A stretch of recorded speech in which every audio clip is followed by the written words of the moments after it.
Chapter 25.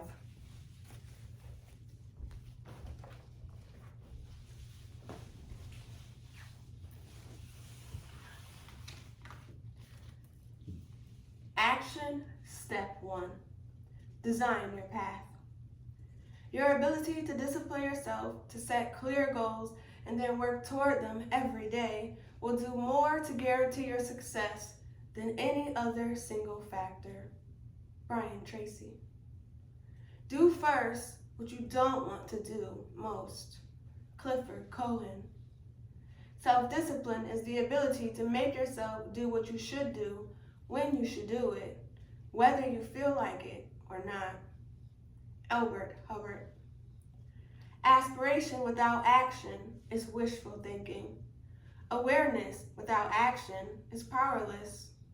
Your resolution and intentions without action are useless. This third pillar is all about taking action, the final essential element of mindful self-discipline. It is here that the rubber meets the road. But it's not enough to just take action. Your action needs to be purposeful, consistent, and effective.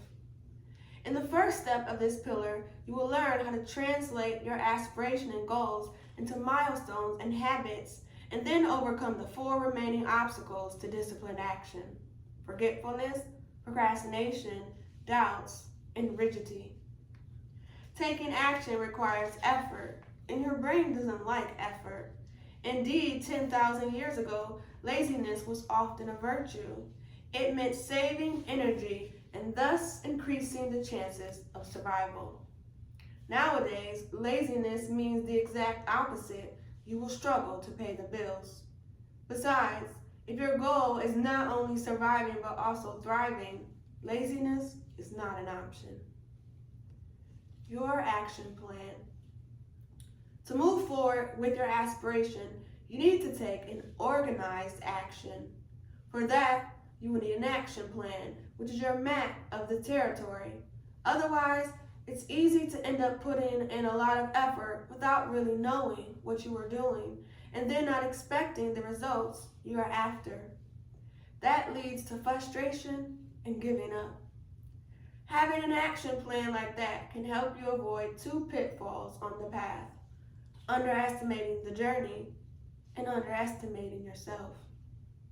When you underestimate the journey, there is an unconscious tendency to allocate fewer resources than the task really demands. You think that the task will take less time, less energy, less patience and willpower than they actually will. As a result, the natural challenges, obstacles, and uncertainties on the journey will take you by surprise. When that happens, you may feel disheartened and burn out. When you underestimate yourself, you look at the path ahead and feel overwhelmed. You think, there is no way I can accomplish all of this.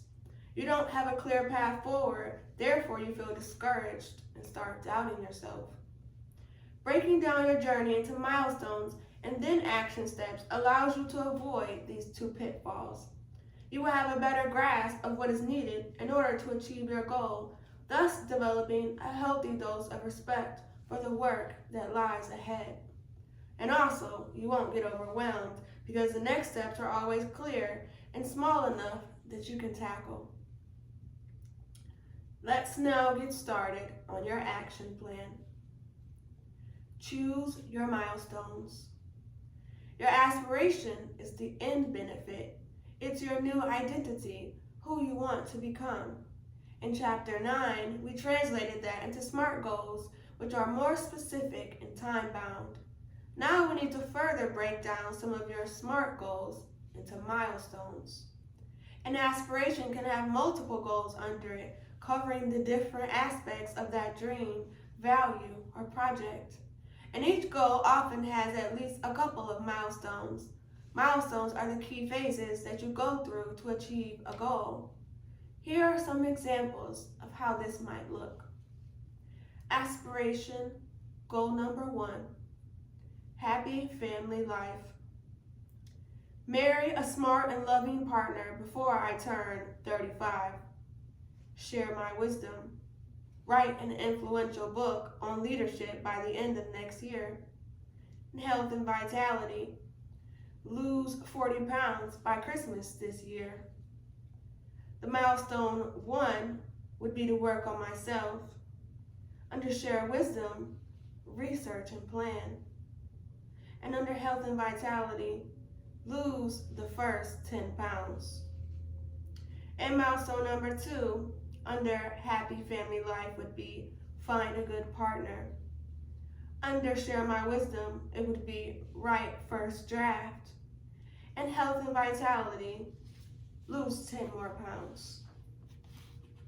Milestone 3, build our relationship, get it published, lose 10 more pounds. And milestone 4, get married, promote it, and lose that last 10 pounds.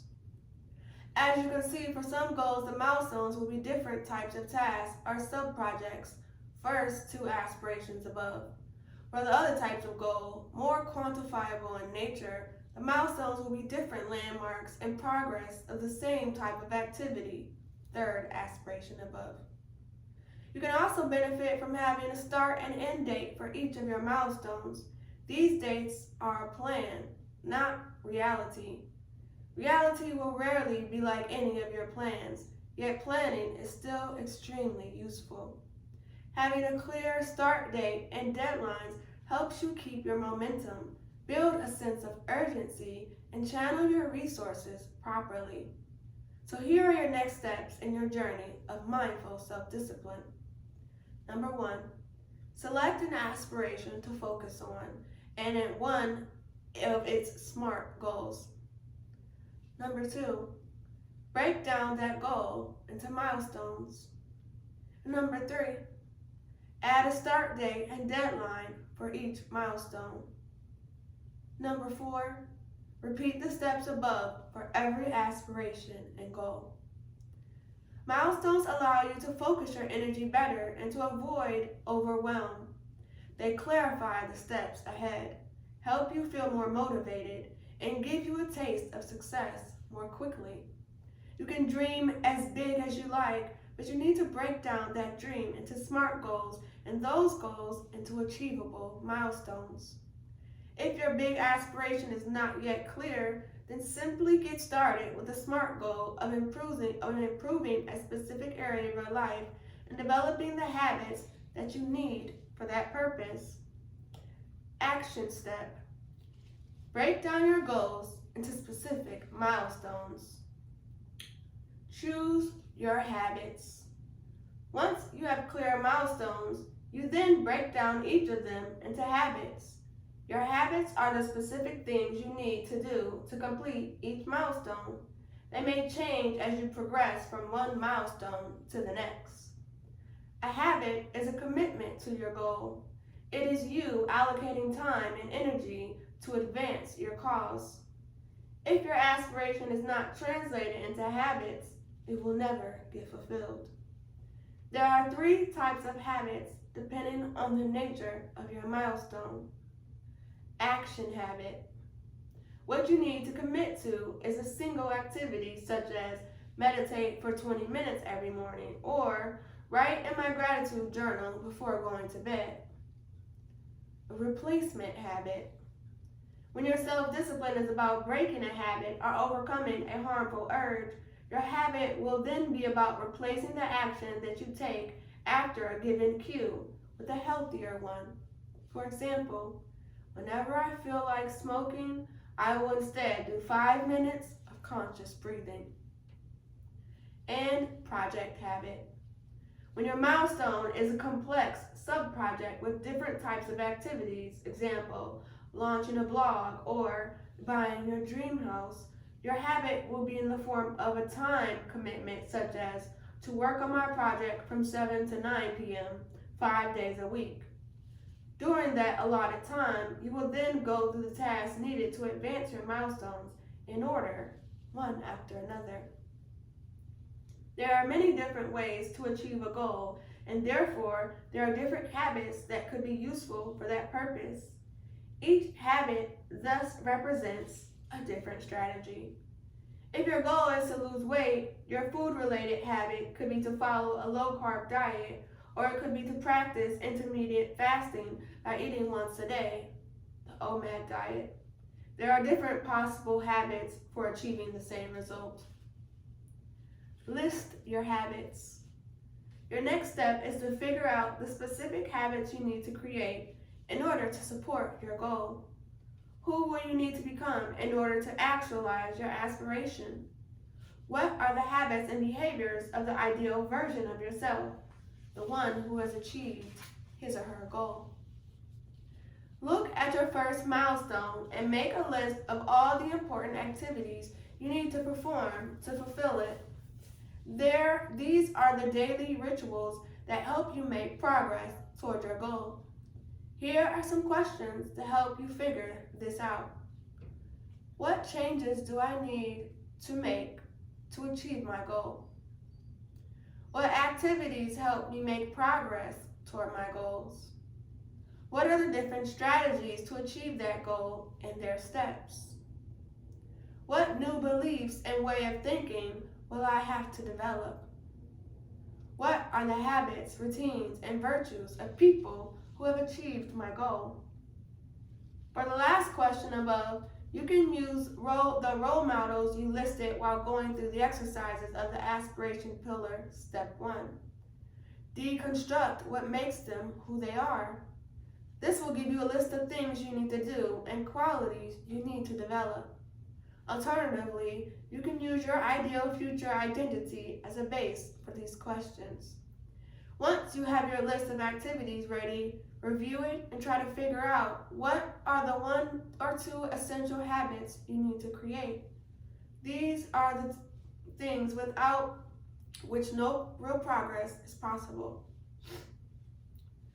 For health, the essential habits might be daily exercise and a regular sleep schedule, or daily exercise and portion control. For well-being, it might be moderation and a break from our busy lifestyle. For wealth-related aspirations, it might be saving and reviewing investment opportunities. For career, it might be spending an hour each day learning an important skill. For relationships, it might be becoming more empathetic and practicing daily appreciation. For personal growth, it might be journaling and reading good books.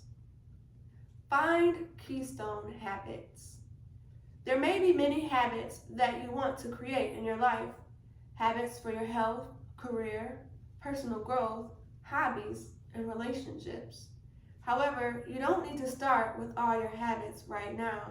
In fact, this would probably be overwhelming and not a good idea. In my experience as a self-discipline practitioner and coach, this rarely works. Instead of overwhelming yourself, choose 1 or 2 keystone habits and get started with them. Keystone habits, according to Charles Duhigg, author of the seminal The Power of Habit, are small changes or habits that people introduce into their routine that unintentionally carry over into other aspects of their lives. In other words, it is a single habit that has a positive domino effect, making self-discipline easier with other habits too. Here are some examples of keystone habits. Daily meditation, regular physical exercise, sleep hygiene, morning routine, and journaling. These are keystone habits that are universal. Everyone can benefit from them. There will also be keystone habits unique to your goals and aspiration. If you want to write a book, a relevant habit may be to spend the first hour of your day offline, just writing uninterruptedly. If you want to improve your craft, it may be spending the first hour of your practice sessions focused on mastering the basics. If your goal is creating a happier family life, it may be making the dinner time sacred, technology-free, and engaging. Exercise. Choose your first keystone habit. It could be a universal habit such as meditation or something specific to your goal. Write down in simple language the minimum action and the ideal action for the first habit you want to create. Fine-tune your habits. Now that you know which habits you need to build in order to take steps toward your goal and thus actualize your aspiration, it's time to fine-tune them so they are more effective. Effective habits need to be specific, time-bound, and ideally enjoyable. Make your habits specific. Effective habits tell you exactly what to do, when, and where. If your habits are vague, it's very unlikely that you will follow them for any length of time. Here are some examples. A SMART goal: lose 30 pounds in 2 months. Ineffective habit: do some exercise every morning. Effective habit: do 30 minutes of CrossFit at 7 a.m. every morning at the local gym. SMART goal: write a 200-page book by March on the topic of leadership. Ineffective habit: write every night before going to bed. Effective habit: write 1,000 words every night right after dinner in my home office. SMART goal: improve our marriage satisfaction from 60% to 90% this year. Ineffective habit: talk more often about our needs and wants in our relationship and how we can improve. Effective habit: have a 25-minute relationship review every Friday night using questions X, Y, and Z. SMART goal: never again yell at my kids. Ineffective habit: commit to being calmer and remember to breathe when I am angry. Effective habit: do a 5-minute conscious breathing session before family time, wherever I am. SMART goal: spend no more than 30 minutes a day on YouTube. Ineffective habit: have a sticky note reminding me to limit YouTube time. Effective habit: turn on a countdown timer on my phone whenever I start watching YouTube. Make your habits enjoyable. One of the elements of effective habits is specificity, as we saw above. The other element is removing friction, because it is hard to focus on the process if you hate the process or don't understand it. To stay on track with your long-term projects and aspirations, you need to focus on the process and not only on the end goal. This is what habits are about, focusing on the process.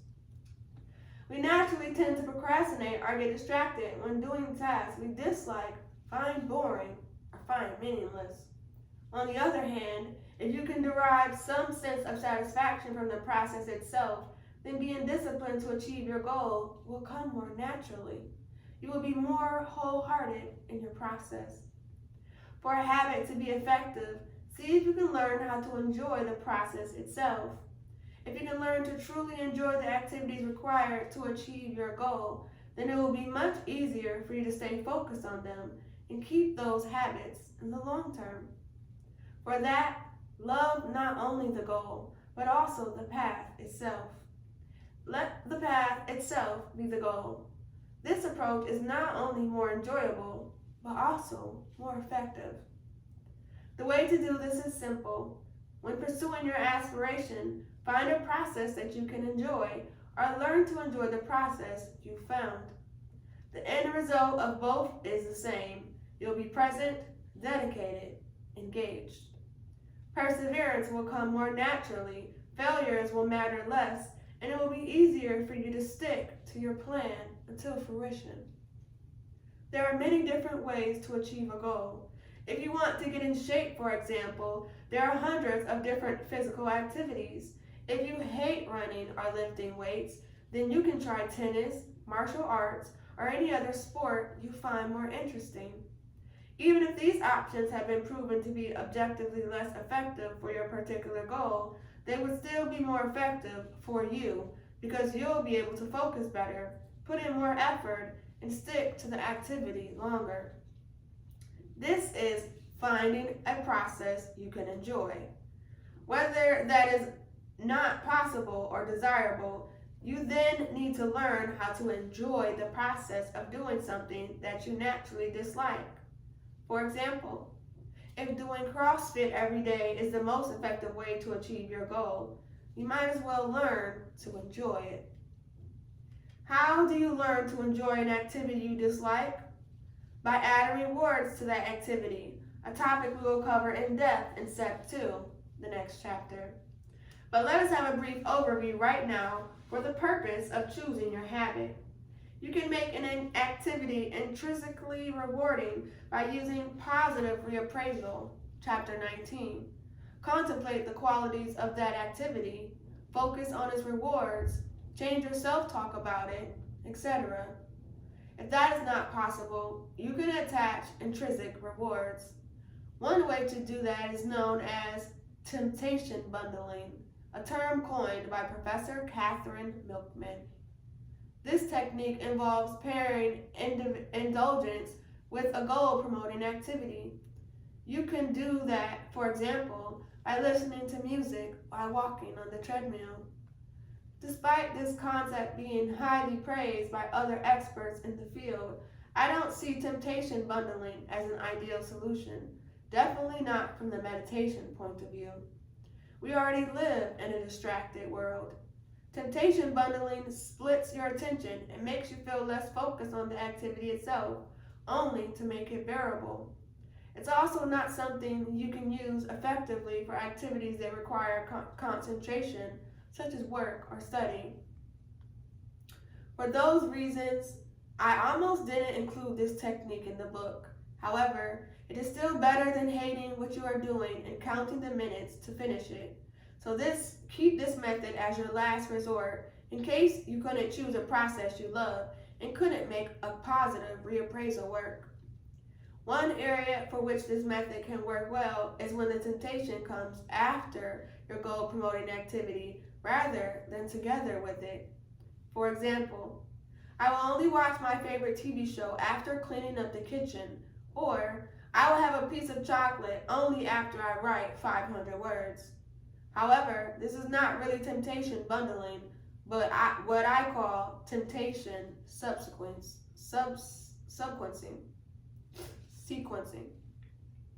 Conclusion: make sure you pick an enjoyable habit. If that is not possible, take a moment to decide how you will make it enjoyable, or at the very least, tolerable. Prepare the ground.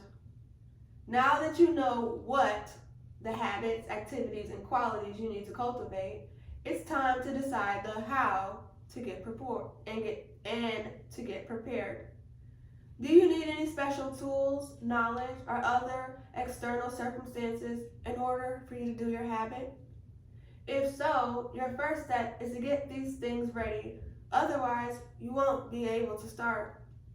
It might be buying your running shoes, finding the right mentor or online course, downloading the apps you will need to make your work easier, buying a journal, organizing your calendar, making space in your house for that new activity, having a conversation with your family members about your new schedule and what they can expect, finalizing a project that is pending, etc. Don't let this be an excuse for procrastinating or for feeling that you are not ready yet. To prevent that from happening, take a moment now to decide on the start date for your new habit or activity. Put that on your calendar and get all the preparations you need done before that. Then, when the date comes, get started whether you feel like it or not, whether you have finalized everything or not. Implementing your habits. Here are the action steps for setting up your habit based on what we've covered so far. Step 1. Decide on the 2 most important habits you need to build. Step 2. Make them specific and time-bound. Step 3. Make them enjoyable. Step 4. Get the tools you need and do the preparation beforehand. In step 2 of the action pillar, you will learn all the nitty-gritty of habit mechanics, including how to choose the ideal cue or trigger for your habits. Harness your environment, choose your minimum and ideal action, and make your habits more rewarding. By the end of it, you will have everything you need to take purposeful and consistent action toward your goal. Schedule your reviews. What if you are taking action that is purposeful and consistent, but in the wrong direction? You will be putting in a lot of effort, but progressing slowly. And if you are unwilling to learn and course correct, you will fall into the trap of rigidity. It's important to not only persevere, but also adapt. Mindful self-discipline is not about blindly pushing forward, it's about awareness and thoughtfulness. Maybe you are religiously following your diet and exercise regimen, but not losing weight as desired. Or you are practicing your meditation every day without fail, but not experiencing any benefits. You could keep on doing what you are doing, but there's no guarantee that you will start having different results. Maybe you need to tweak something.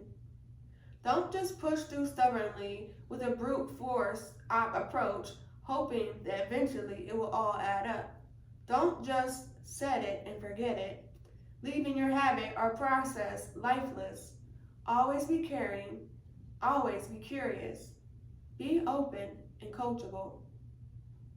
Stay foolish, Steve Jobs.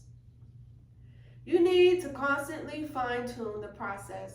One effective way to do this is to have regular reviews where you look back and see what is working, what isn't, and what you need right now. You can do this weekly, monthly, or quarterly. When you go through your reviews, you will need to ask yourself, do I need to persevere on this strategy, or is it time to change things up? There are no rules of thumb here. Sometimes you will need to change because circumstances have changed it, or because you discover that a certain approach doesn't work particularly well for you. At other times, you just need to stick with it for longer, as you haven't put in enough time on that line of action to draw any meaningful conclusions yet. You will need to see it in case to case, check in with your gut, educate yourself, and potentially get the help of a mentor in that field. Even if you don't have a clear idea of what to do next, don't skip this review process. Don't stop asking the right questions, even though you may not get an immediate answers. Have a plan, have a strategy, execute it consistently, and never cease to learn and adapt. Key points. Design your action plan. Break down your aspiration and SMART goals into milestones and habits, then take action that is consistent, focused, and flexible. Having an action plan will help you avoid underestimating the journey and underestimating yourself. Create your milestones. Select an aspiration to focus on and one of its SMART goals. Break down that goal into milestones. Add a deadline for each milestone. Choose when you will start the first milestone. Repeat the steps above for every aspiration and goal. Create your habits. A habit is a commitment to your goal. It is you allotting time, space, and energy to advance your cause. There are 3 types of habits: action habit, replacement habit, and project habit. For choosing your habits, think of the changes, action steps, routines, and mindsets that will help you move forward with your goal. Instead of trying to build many habits at the same time, choose 1 or 2 keystone habits and get started with them. Keystone habits have a positive domino effect, making having self-discipline and other habits easier.